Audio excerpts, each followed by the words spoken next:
41 savol.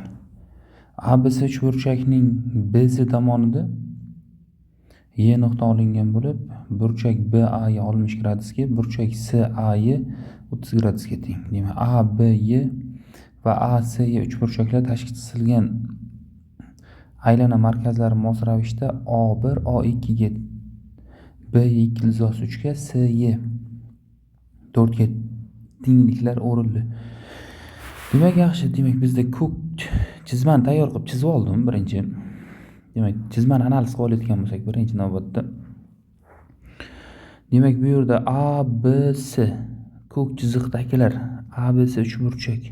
Demak, Y nuqta ABC uchburchakning BC tomonidan olinyapti va A dan Y gacha shunday masofa tortsak, ya'ni yashil chizig'imiz.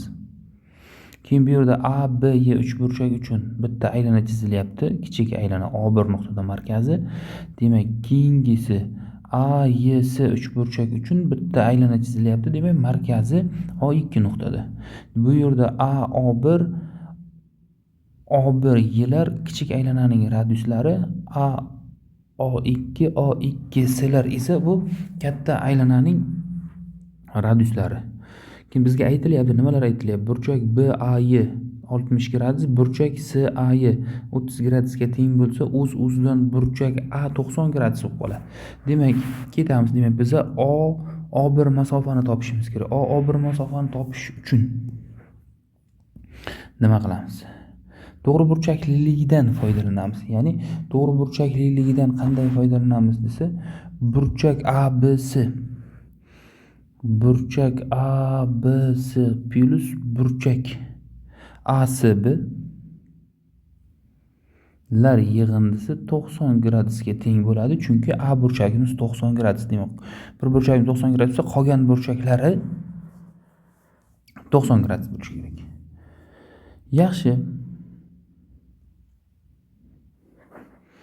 Shundan kelib chiqqan holatda biz e'tibor qilaylik. A1 markazli aylanaga AY vatarga tiralgan burchak, ichki burchak B ichki burchak, C ham ichki burchak. Demak, shu ikkita ichki burchaklar yig'indisi 90 gradus bo'lsa, ularga mos keluvchi markaziy burchaklar ulardan 2 marta katta bo'ladi. Ya'ni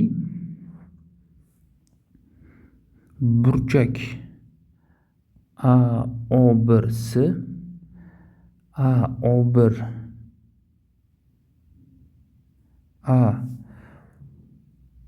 A1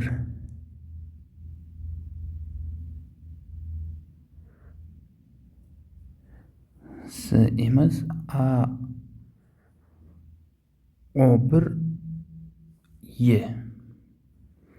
Bu Y. Plus A2 Y.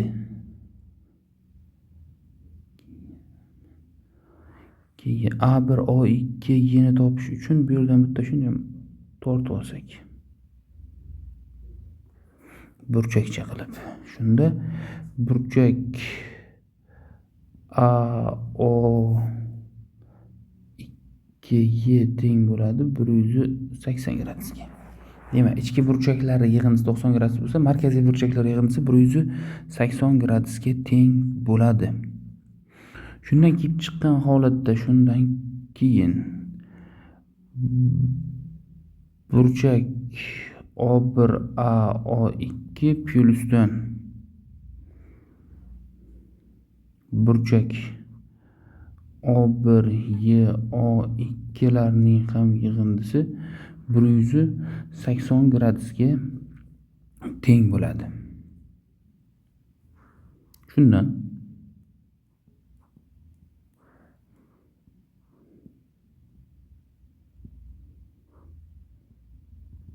kelib chiqadi. Demak, A1 A2 va uchburchak A1 Y A2 uchburchaklar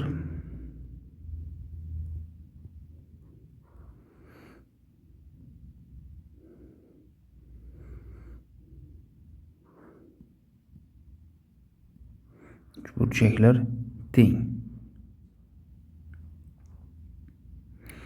Bu uchburchaklar teng bo'ladigan bo'lsa, bu uchburchaklar demak, bu uchburchaklar tengligidan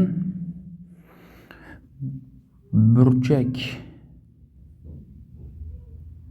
O1 A O2 ning qiymati 90 gradusga teng bo'ladi.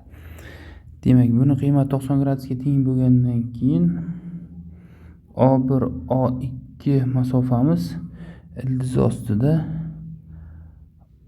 O1 A ning kvadrati plyusdan O2 A ning kvadratiga teng bo'ladi. Yaxshi, endi demak, keyingi muammo bizda kichik aylanani radiusi bilan katta aylananing radiusini topish bo'ladi. Demak, bizda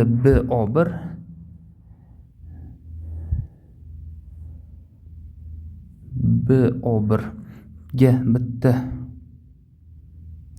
tortsak, demak radius. Bunda BO1 teng bo'ladi O1 Y ga. Demak, burchak BO1 Y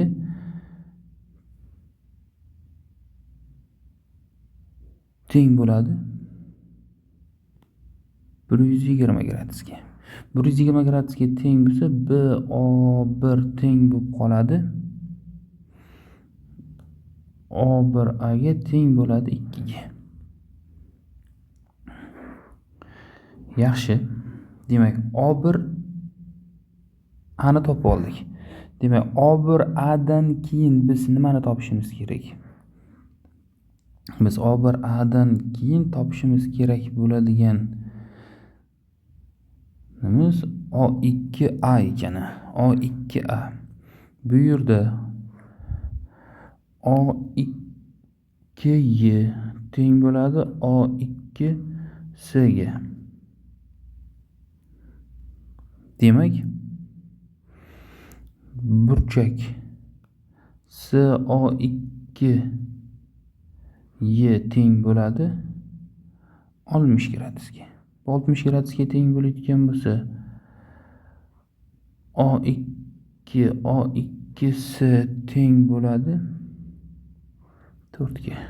Demak, O1 O2 teng bo'ladi ildiz osti 2 ning kvadrati plyusdan 4 ning kvadrati, ya'ni 4 plus 16 2 ildiz osti 5 bo'ladi. B savoliga o'tamiz. Demak, B savolida uchburchak O1 O2 Y ning qiymatini toping degan. Demak, uni qiymatini topish uchun biz nima qilishimiz kerak? Demak, to'g'ri burchakli uchburchakligini aytdik-ku bu quni. To'g'ri burchak uchburchak bo'layotgan bo'lsa 1/2 O1 Y